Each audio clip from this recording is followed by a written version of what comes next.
السلام علیکم۔ آج میں آپ سب سے ایک ایسا سوال پوچھنا چاہتی ہوں کہ جس کا جواب ہر وہ شخص جاننا چاہتا ہوگا جو بھی کسی عورت پر ظلم کی خبر سنتا ہے، اور وہ سوال یہ ہے کہ آخر وہ گھر چھوڑ کیوں نہیں دیتی۔ ہمارے لیے یہ بات پوچھنا بہت آسان ہے، لیکن اس عورت کے دل میں جھانکنا بہت مشکل ہے، کیونکہ اکثر عورتیں ظلم صرف اس لیے برداشت کرتی ہے کہ انہیں لگتا ہے کہ ان کے پاس کوئی دوسرا رستہ نہیں ہے۔ کبھی وہ فائنینشلی اپنے شوہر پہ ڈپینڈ کر رہی ہوتی ہیں، کبھی انہیں بچوں کا مستقبل روک لیتا ہے، تو کبھی والدین کا یہ جملہ کہ بیٹی اب وہیں تمہارا گھر ہے، اب جیسے بھی نبھاؤ، اور کبھی یہ خوف کہ لوگ کیا کہیں گے۔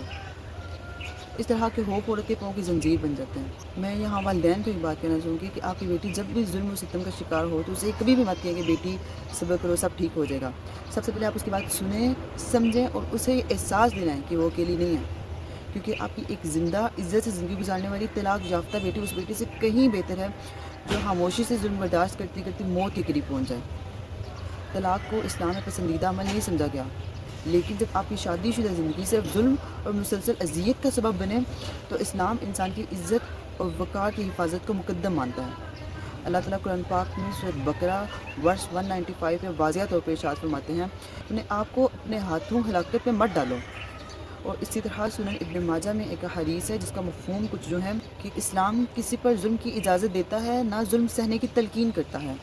اگر میں سادہ الفاظ میں کہوں تو مطلب یہ کہ کسی کے اوپر زیادتی کرو، نہ اپنے اوپر زیادتی ہونے دو۔ اگر ہم اس رول کو فالو کریں تو اس کا مطلب یہ کہ ظلم کو نارملائز کر کے مستقل طور پر برداشت کرتے رہنا، سہتے رہنا اسلام کا مطلوبہ رستہ نہیں ہے۔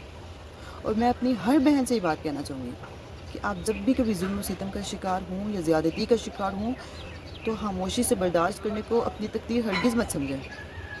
آپ کسی قابل اعتماد رشتہ دار سے بات کریں، علماء دین اور قانونی اداروں سے رہنمائی حاصل کریں، کیونکہ مدد حاصل کرنا کمزوری نہیں بلکہ ہمت ہے۔ اور آخر میں والدین سے ہی میری گزارش ہے، خاص طور پر بیٹیوں کے والدین سے گزارش ہے کہ اپنی بیٹیوں کو صرف رخصت نہ کریں، انہیں تعلیم و شعور دیں، فائنینشلی انڈیپینڈنٹ بنائیں اور انہیں یہ یقین دلائیں کہ جب بھی ان کی زندگی میں کبھی مشکل وقت آئے تو ان کے ماں باپ کے گھر کا دروازہ ان کے لیے ہمیشہ کھلا رہے گا، کیونکہ آخر کو ایک محفوظ بیٹی ہی مضبوط بیٹی بنتی ہے۔ اللہ تعالیٰ ہمارے گھروں کو محبت اور امن و سکون کا گہوارہ بنائے۔ آمین۔ جزاک اللہ۔